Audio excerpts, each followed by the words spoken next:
YouTube की दुनिया में पहली बार ऐसी रेसिपी आप सुन रहे हैं कि गवार फली में इमली डालें और कमाल दिखें। ऐसी रेसिपी आपने ना ही कभी सुनी होगी और ना ही कभी खाई होगी। रेसिपी स्टार्ट करने से पहले आप सबसे रिक्वेस्ट है कि मेरे चैनल को सब्सक्राइब कर लें और बेल आइकन को प्रेस कर लें ताकि नेक्स्ट टाइम ऐसी इंटरेस्टिंग वीडियो जब भी अपलोड करूँ आप सब तक पहुँच जाए।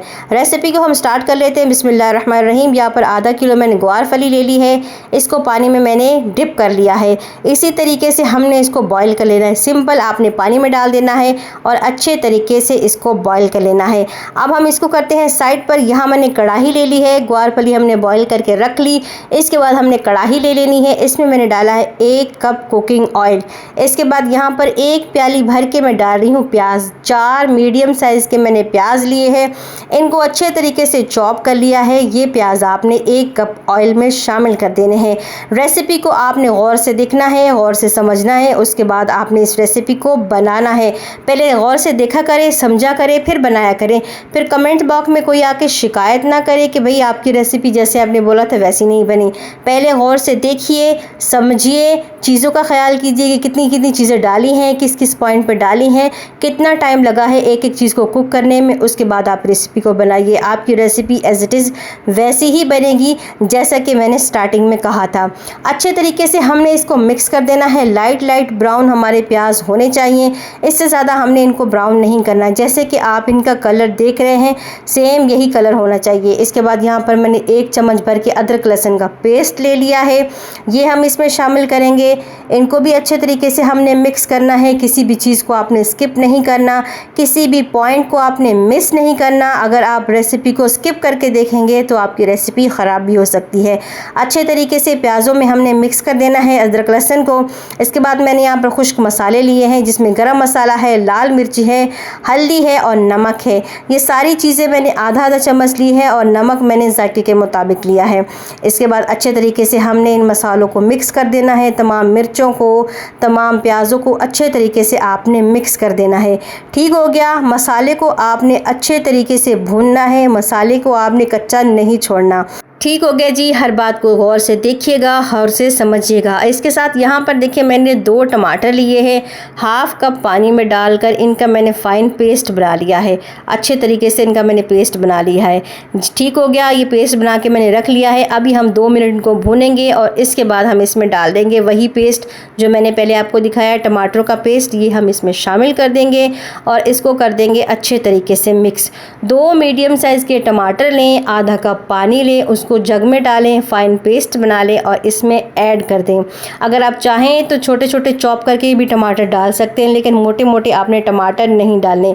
टमाटर आपने वो डालने हैं जो ज़्यादा पके हुए हों, जो ज़्यादा लाल हों, ताकि ये इसमें अच्छे से मिक्स हो गए। ठीक हो गया। इसके बाद यहाँ पर मैंने आधा कप पानी ले लिया है, ये भी इसमें शामिल करेंगे। अब हम क्या करेंगे, सिंपल मसाले को अच्छे तरीके से भूनेंगे ताकि इसका कच्चापन ख़त्म हो जाए, इसके कच्चेपन मसाले मिर्चों का जो है वो ख़त्म हो जाए। यहाँ देखिए 5 से 6 मिनट हो चुके हैं मुझे मसाले को भूनते हुए। इसका ऑयल ऊपर आ चुका है। इस पॉइंट पे हम क्या करेंगे, जो हमने गवार फली बॉईल करके रखी है वो सारी की सारी हम इसमें ऐड कर देंगे। अब हम क्या करेंगे, सिंपल हमने ग्वार फली को मसालों में अच्छे तरीके से मिक्स करना है।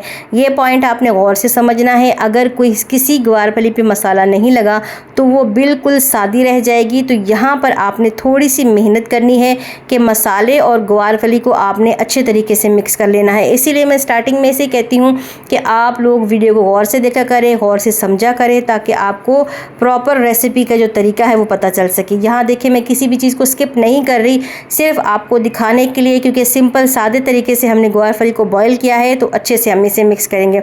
इसके बाद यहाँ पर मैंने ली है इमली।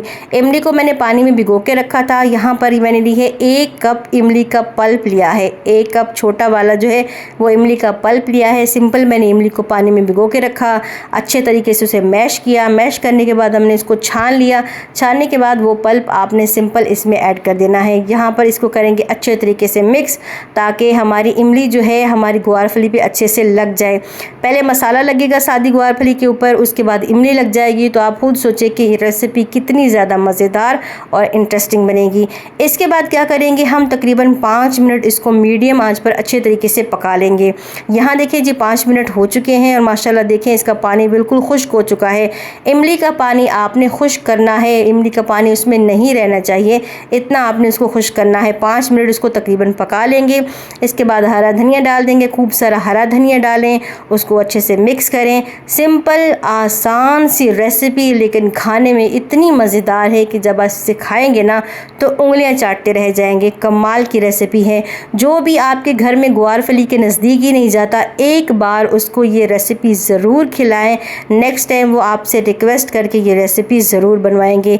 ठीक हो गया जी, ये देखिए हमारी रेसिपी तैयार हो चुकी है। अब मैं आपको डिश आउट करके दिखाती हूँ। माशाल्लाह ये देखिए फाइनल लुक कितना यमी लग रहा है, कितना मज़ेदार लग रहा है। पराठों के साथ खाएं, चपाती के साथ खाएं, इसे खूब इंजॉय करें।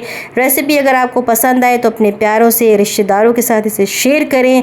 दुआ में याद रखें, दुआएं दें, दुआएं लें, इबादत करते रहें, अपने अल्लाह को याद करते रहें। दुनिया के साथ साथ अपनी आखिरत की भी फ़िक्र करें।